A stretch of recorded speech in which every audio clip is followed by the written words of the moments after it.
Welcome to the Conscious Rebel podcast, where we discuss topics that can help us become stronger in body, mind, and spirit.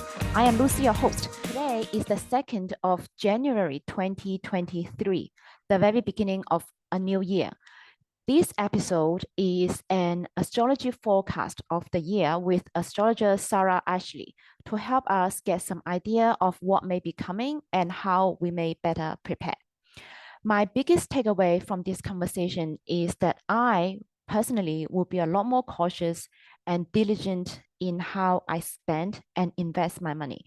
And personally, I will be more conservative and won't take unnecessary risks. So you probably already suspect that the status of the world and the economy isn't going to be getting much better anytime soon this year, right? But when the stars seem to confirm that opinion, I think it's at least worth taking some extra attention. So if you'd like to know more about what the stars tell us about this year, 2023, and all the way to 2025, let's get on with the conversation with Sara. Okay. Welcome to the Conscious Rebel podcast, everyone. Today we have Sara on the podcast, and she is an astrologer, tarot card reader, and a akashic record reader. So Sara, I would like you to give us a little bit of intro about yourself and how do you come to learn all these different modalities of the mystic arts? Sure. So I've actually been studying astrology since I was a child. So when I was around 7 years old, my mom gave me this birthday book all about like January 17th and Capricorn and what that means and everything like that. And it just like piqued my interest immediately. I just love looking at astrology books. So like all throughout middle school and high school, I was studying astrology, like in the section of Barnes and Noble, like, with my friends. And then I do like little readings for them. And then just like it progressed throughout my whole entire life. I was actually a high school teacher for 13 years, but then the pandemic hit and I didn't want to have my students at a disadvantage with the distance learning, especially because I was a special education teacher and it was just so difficult to connect with my students with emotional disabilities and learning disabilities through Zoom. So I just started my own Instagram page about astrology and tarot and spirituality. And I started getting some clients and it was just amazing. And I just decided, why not just leave my job as a high school teacher and see where this takes me? And it's just been a beautiful journey.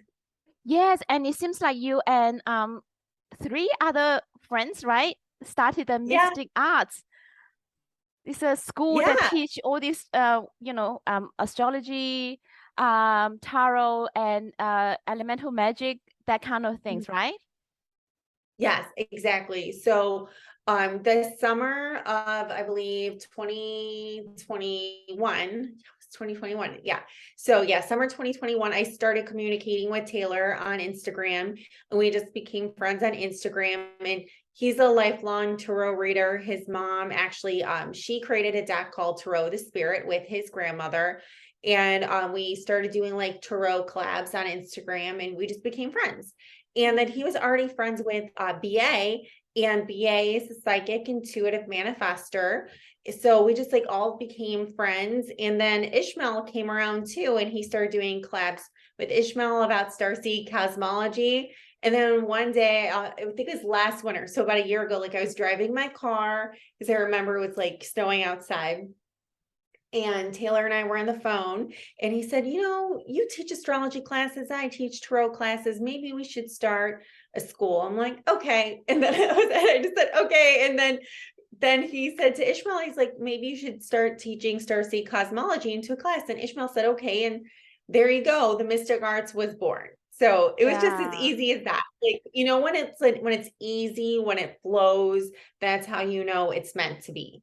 Yeah, I really love this because, we were taught for so long in our lives that you have to hustle for things, you have to push it to get it. And the more I look, as I look around now and becoming more aware of what's going on, it seems like, is that's not the way we're supposed to, like we probably were given the wrong instructions, when something is supposed to happen for you, that your right path, it's not supposed to be so hard and you feel like you have to kill yourself to get there. Right. Right. Exactly. Yeah. Like when it's meant to be, of course, there's going to be challenges on the Yeah. road, right? But it's not going to be like a full flat tire, right? Where your tire Yeah. just keeps on inflating to keep on getting a new tire over and over and over again. So exactly, like it was just meant to be. And it's the best thing is that like even though I'm no longer helping teenage students, I'm helping adults now. Mm. And that's where like all this means so much to me, that I'm able to help people and help them realize, like really realize their divine purpose and unlock all these gifts. That's what we're here to do with the mystic arts, is to unlock all these hidden gifts, these like hidden mysteries that, you know, our society in general, the societal programming has tried to block from people for Mm. generations. Yes, because you know, the last couple of years, a lot of people have started to wake up more to see what's going on, right? And for a long time, we've been taught that astrology, tarot, all these kind of things like divination is evil, especially from the Christian religion. And if not evil, then from a so-called scientific point of view, these are just BS, right? So, Right. but Yeah. then Pseudo. you can see, as you dig into the so-called conspiracy theories, the Mhm. the elites that are running the world, they are actually very into occult, the mystic arts. They Yeah. actually run everything according to the astrology schedule. And they even, if we look at like helicopter view of the city plans and everything, they are, even the plans are built in terms of some kind of symbolism, either tree of life or owl, like everything. They are super into these kind of things. They just don't want the rest of the world to know. Exactly, 100% Lucy. Exactly. Like I was listening to a very short podcast yesterday about how Washington, D.C. is actually built and was planned, Mm, and it's all based on numerology. So yeah. you're absolutely right. The elites have this information. They have their own personal numerologists, astrologers, tarot card readers, psychic intuitives, so on and so forth. And they want to block it from the civilians because Mm, knowledge is power. What better way to block it from the civilians than to make it seem like it's dark or a sin, right? Because, yeah. Or you know, stupid. most people, right, or stupid, right, or exactly, or stupid, like you're an idiot if you believe in this, Yeah. you know, like make it taboo in any way, Mm. shape, or form. So you're completely right.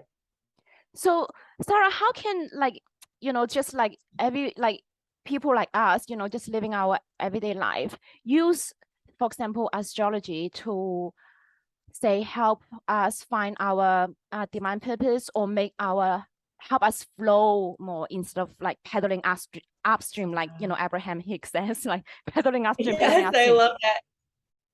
So how do we That's use? so funny because I was Yeah. talking to a friend about that. Yeah, Yeah. pivoting up. Yeah, yeah, paddling upstream versus the flow. Yeah, it's amazing. You just brought that up. Synchronicities for sure. Yeah. So with astrology, you know, when you get your birth chart done by a professional or learn how to read your own birth chart, your divine potential is in there. Your soul path and all of your gifts are in your birth chart. So learning how to read your own birth chart is huge, because the north node in your birth chart, the north node is your soul's mission, your divine mission. And of course, you know, everyone who's born in an 18-month time span. So for example, people who are born between, I believe, like late 1982 and early 1984 have their, you know, their north node in Gemini and their south node in Sagittarius. But still, it depends on what house it's in the zodiac wheel. There's 12 houses, and it also depends on what planets or what asteroids are aspecting those the nodes. So just because like I might have the same north node as you, Lucy, doesn't mean that our soul's mission is exactly the same. So that's very Mm. important to look at. It's beyond sun sign, because the sun sign is your strongest aspect of your personality. But looking at the moon sign, how You process emotions, looking to see what houses your sun and your moon are. Your Mars is what motivates you, what makes you passionate. Your Venus is your love language. Finding out all these things within yourself can actually add up to, taking a different career, or maybe creating hobbies for yourself, or living in a different location that is more in alignment with yourself. So this sounds like really quite complex um for someone to just grab an astrology book and then know all this, right? Exactly. Yeah, it takes years. But so like I've simplified it, within 12 classes at the Mystic Art. So astrology 1, we learn how to read a basic birth chart. So that would just be the zodiac signs, the planets, and the houses in a couple aspects. Okay. And then the second set of classes, we learn more about asteroids and North Node and South Node, and about love compatibility. And then in the third set of classes, we learn about transits, and transits are the movements of the planets. So what does it mean when Mars is retrograde in Gemini? And when it aspects someone's chart in a certain way, what does that mean for them? And the patterns of the stars. So for example, there's generational planets like Pluto, Uranus, Neptune. And every time those are in certain signs, certain things happen. Like in 2025, when Uranus will be in Gemini again, right now it's in Taurus, we'll probably be in some kind of war type of situation. The last time Uranus was in Gemini, every time Uranus is in Gemini, historically, there's a global war. So the last time it was in Gemini, we had World War II. So astrology is predictive patterns. There's patterns of these stars that the divine speaks to us in, so that we know it's not to be terrified, but to prepare ourselves. Like, okay, we might have some kind of global war. What does that mean? And we can be prepared, like mentally prepared, like, there's going to be something that goes down. So we're not just like, in denial that that's going to happen. Okay. So they can either book a natal chart reading by a professional like you, or they can come to Mystic Arts and learn about this and practice them themselves. So when you talk about, some predictions, like using these charts, the chances of the stars to, have a look at what might be coming. So do you want to tell us a bit about what might be coming 2023? Yes, I would love to. So Saturn has been in Aquarius for quite a while. It's been in Aquarius for almost 3 years now. And when we've had Saturn in Aquarius, this is when we've had all of the government kind of restriction against people. So for example, like I think in Australia, it's been going on a little bit longer than the United States, but like the lockdowns, all of the regulations, and so on and so forth. Now, when Saturn goes into Pisces, because Pisces is all about spirituality, it's also about our imagination, it's about our creativity, it's about artwork. You're an artist too, so you know that all the beautiful art you create comes from a higher source. And Saturn is blockages, Saturn is restriction, Saturn is limitation. So what that means is that we'll probably have governments or hierarchical institutions like the Catholic Church and institutions like that, trying to block people from practicing certain spiritual belief systems.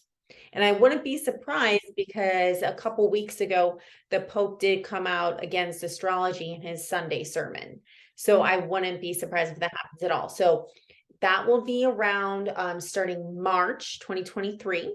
Also starting March 2023, we're going to have Pluto, which is the planet of transformation.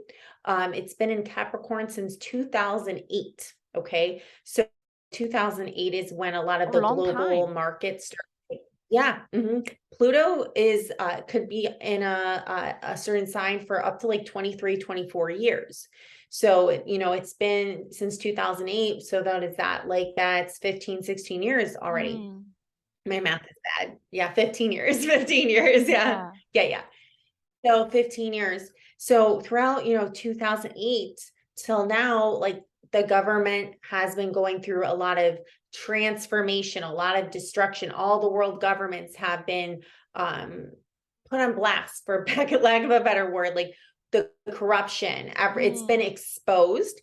And also a lot of the economies aren't doing as well as they used to. So like in 2008, as soon as Pluto went into Capricorn, here in the United States, we had something called Occupy Wall Street, where all the big banks were bailed out because of this mortgage crisis that we had here in the United States. And that affected the global economy, not just in the United States.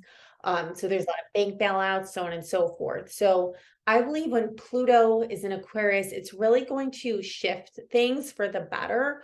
A lot of people are going to collectivize. And I don't mean this in like a communism Marxist type of way. I just mean that, people are going to collectivize within tribalism. And that could be for better, for worse, depending on how people utilize this transit. People can definitely, find their soul tribe and, grow their own food and make their own resources and that kind of thing. I don't feel like the nation state will be the same after Pluto is done being in Aquarius. And that will be for a while. That'll be for another 15, 16 years. And when Pluto is in Pisces, we'll probably live in a very different world. Yeah, I can already see, like, even for myself, that's where I want to go, go to a small community, and then where I can be more or less self-sustainable in my own, growing my own food and stuff. And actually very crazy, in Australia, the government is even trying to crack that down. And I think in Victoria, they're trying to pass the law to forbid people from growing vegetables in their backyard. I don't think the law has been passed, crazy. but they tried, they tried. That's crazy, isn't it? It's crazy. Yeah. I heard they're trying to do that in India too. Because Bill Gates, he's trying to, like, sell his own GMO products, and basically all the organic farmers, big and small, are, being outlawed by the government. And there was this huge revolution not too long ago. And I haven't kept up with that. I mean, how many things can you keep up with in a world level? But it's too much. It's too much. It is. It definitely is. And sometimes you don't want to put your attention there. Be aware, but I always want to try to, I be aware, but always have to make an effort to shift my attention away from all these evil things that's happening and focus on, what we can do in the moment. Because we have to lift ourselves up. We have to, maintain or trying to keep in a high vibration, right? Because if we're always feeling down and that kind of thing, doesn't help anyone, doesn't help ourselves, doesn't help the planet, doesn't help. 100%. 100%. I forgot who I was talking about this with. It might have been on another podcast. I don't even, oh yes. I was on Soldier of Light's podcast last weekend.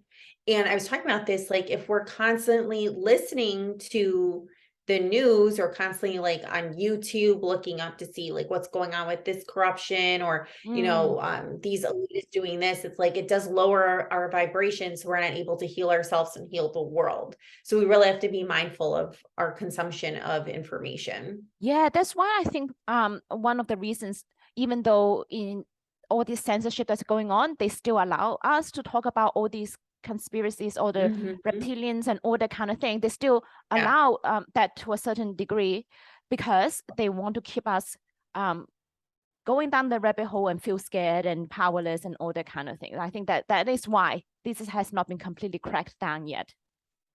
100%. Yeah, because if we're powerless, then we'll just surrender. Yeah, and give up. That's what they want. Exactly. Don't do that. Yeah. We have to keep our vibes high.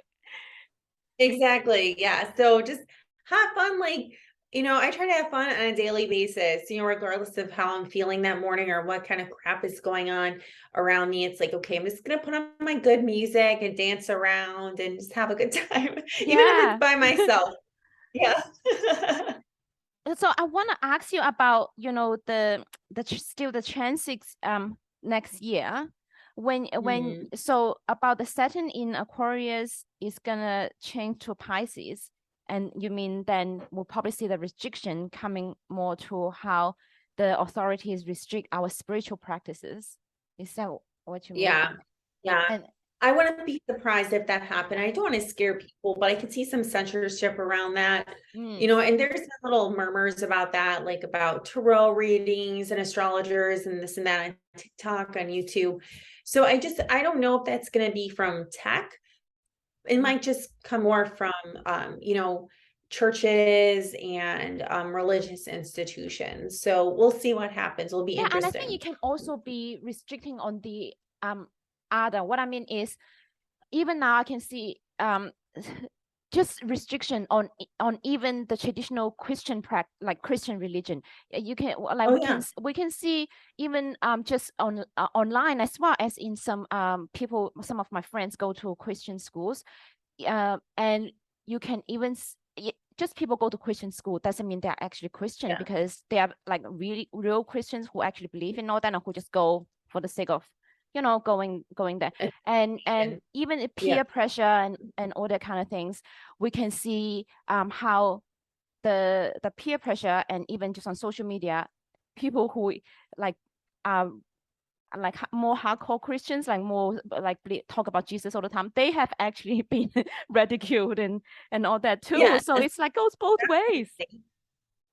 It's true. It's true. It's like everyone is entitled to their own belief system, even if you don't agree with it. So we shouldn't Mm, try to censor people. Just like don't listen to it. That's it. Like if you don't need to listen to it, just unfollow, just mute it, whatever it is. It's like we have so much choice. And like I said, if it's not something that resonates with you, then turn it off. You don't have to, take time to comment on it. Just yeah, keep on exactly. moving.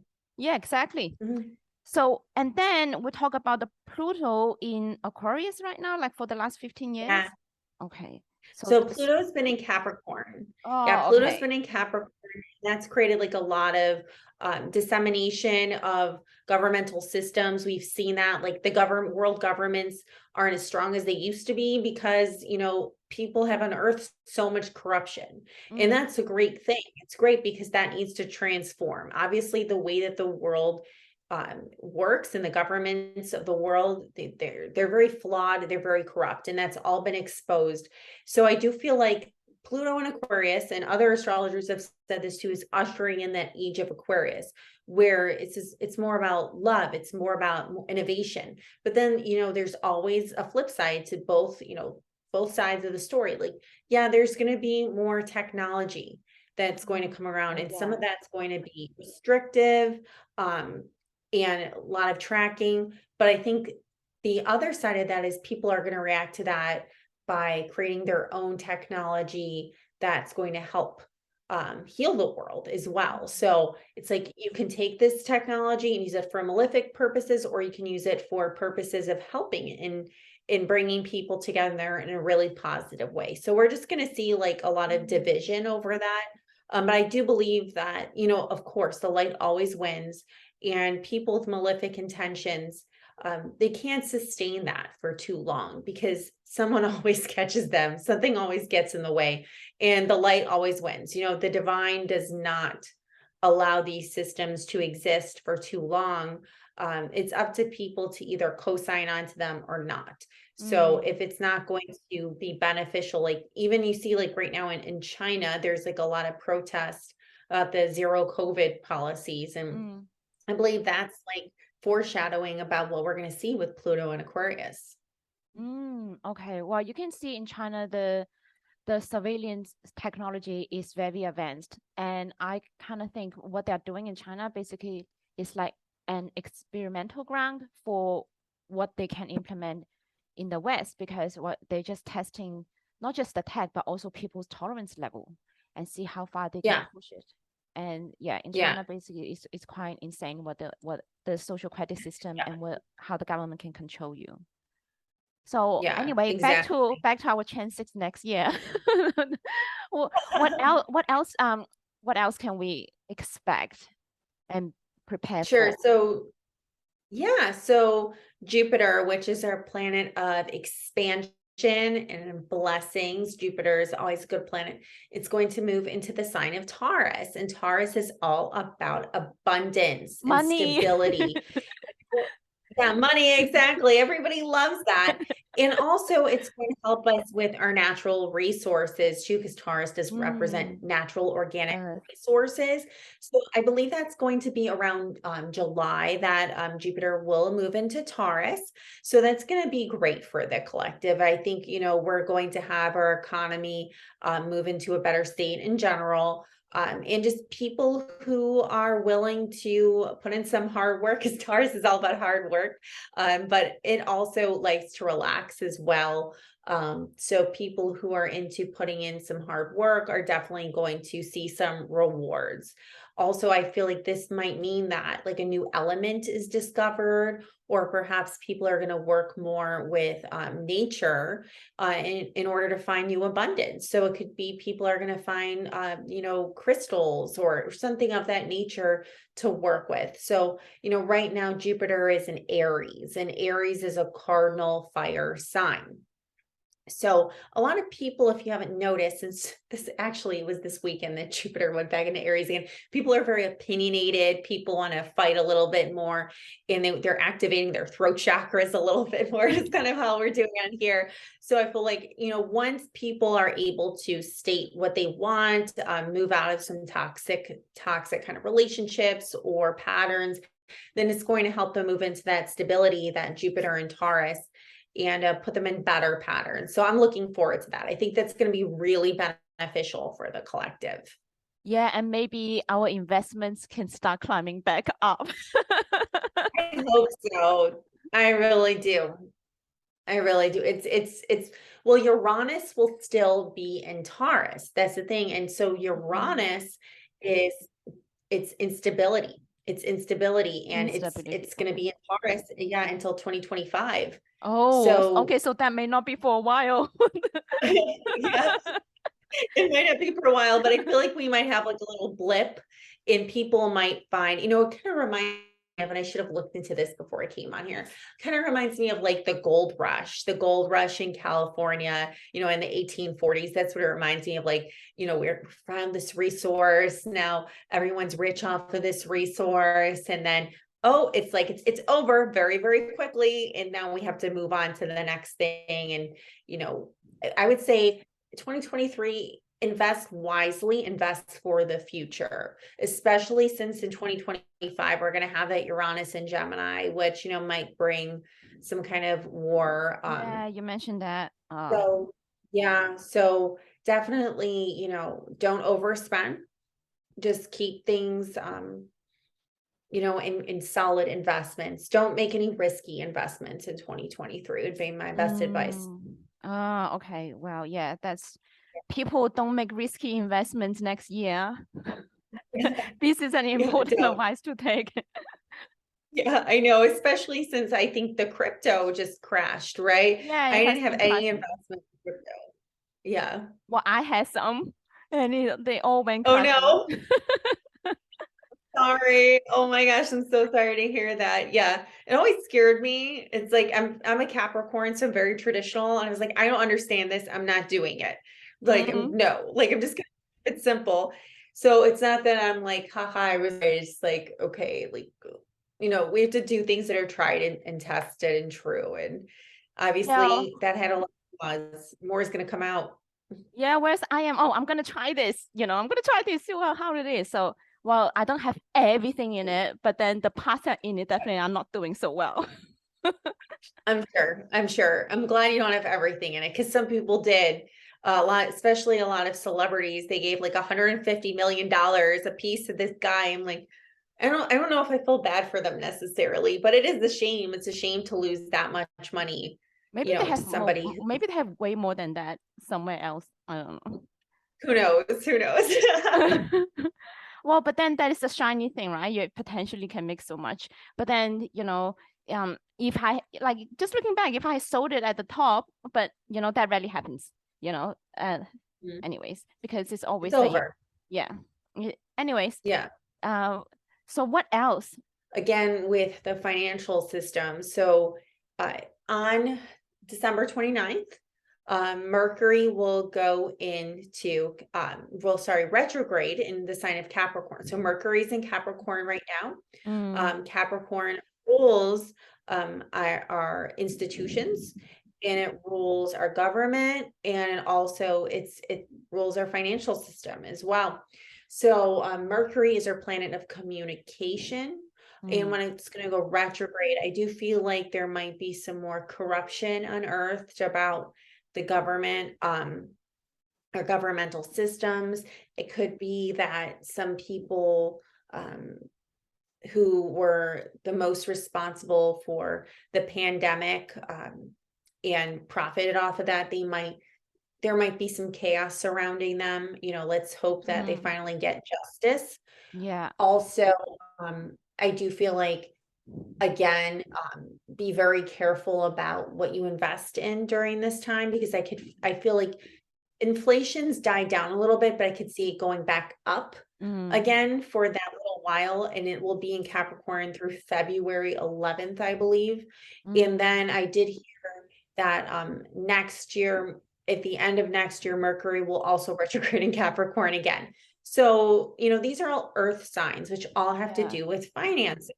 And, I'm not a financial advisor by any means, but it's like, just be careful, like a lot of people right now, at least here in the United States, like it's hard for them to buy a home because interest rates are very, very, very high. I would wait a couple months if they could possibly do that till Jupiter is in Taurus, which will be around this summer. So yeah. Okay. Yeah. Well, if some good bargains come up for buying a house, I'm gonna look more careful during that period. If there's any good things come up in July next year, that might be Yeah. an opening of opportunity to, get some buy a house possibly, Yeah. and have to really assess Yes. carefully. And also, Sarah, Yes, how definitely. these are the chances that's happening collectively. Like, because from what I know about astrology, also how all those chances aspecting your natal charts also have some influence on the individual, right? So that is Yes. another 100%. level of how to work with it, and quite common. Exactly. So like, it's important if you want to, make any big moves in your life, to consult your birth chart, because like you said, the planetary influences can also be very personal too. So for example, I was reading a birth chart for or a transit chart for a gentleman the other day, and Pluto was crossing his fourth house. The fourth house is a family. I said, "Are you planning on moving in 2023?" He said, "Yes." I said, "That's good, but it's not going to necessarily be an easy road for you. You're going to have a lot of transformation." But Pluto's not going to be in everybody's fourth house. It depends on what house Aquarius is for you. So someone's first house, that's their identity. A lot of changes are going to be made to their identity. Second house is finances. So there would be a Oh, lot of that's financial changes. Yeah. And that would be for Pisces. And okay. then third house for Aries people, this would be about, it could change the way that they communicate to the world. Maybe they were quiet people, and now that they're really going to start speaking their mind and their truth and their opinion. So it's really important, if you're looking to see about how these are going to affect you personally, to learn astrology and or consult a professional astrologer such as Yeah. myself to figure out, what's going on.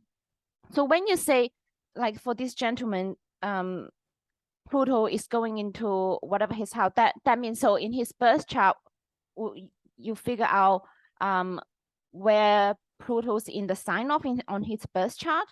Is that Exactly. okay? Exactly. So in this gentleman's birth chart, he is the first degrees of Aquarius in his fourth house. So fourth house is of home and family, and of family origins, right? Of ancestors. So because of that, Pluto is crossing over his fourth house for 2023 and beyond. And I told him, I said, yeah, you're going to be moving, and it's going to be a huge move for you. It's going to be really transformational. You're going to learn a lot about yourself. And it so happens he's moving back to where he was born. He moved far away, and now he's moving back there. And that makes sense, because now he's taking a different role with his family now that he's older, and it's a different capacity. So that was really cool to see that. Okay, so yeah, this is definitely more than we can just figure out over a podcast. Yeah, exactly. Yeah, people can definitely sign up for classes with us at themysticarts.org. And, we're going to teach you how to do this stuff. We're going to teach you how to figure this out yourself. We're going to teach you how to look at software online, and we'll give plenty of examples. And of course, if somebody wants a birth chart reading with me, or I call it current transits reading, and I have combination readings as well, with birth chart and current transits, they can go to my website, saraaashley.astrology.com, and book a reading with me. And during my readings too, I show them on the screen exactly what I see, and I record it so they can watch it over and over again. So the way that I read people's charts, I give them like a mini lesson. So they're learning about how to read charts while learning about themselves. Yeah, so I've seen on your offering you do like a live Zoom reading with that person, or you can do it pre-recorded if they can't make, if you can't find the time together, right? And in either Exactly. case, they get what they need to know, and also like a mini lesson, like you say. Exactly. So people can find you on saraashleyastrology.com or Yes. the Mystic Arts, where you teach all this. I will definitely include all the links in our show notes. Thank you so much, Sara. And thank you for this very important lesson for next year. Don't make risky investments. Yes, yeah. Thank you so much for having me. It was a real honor, and I appreciate you. Thanks so much.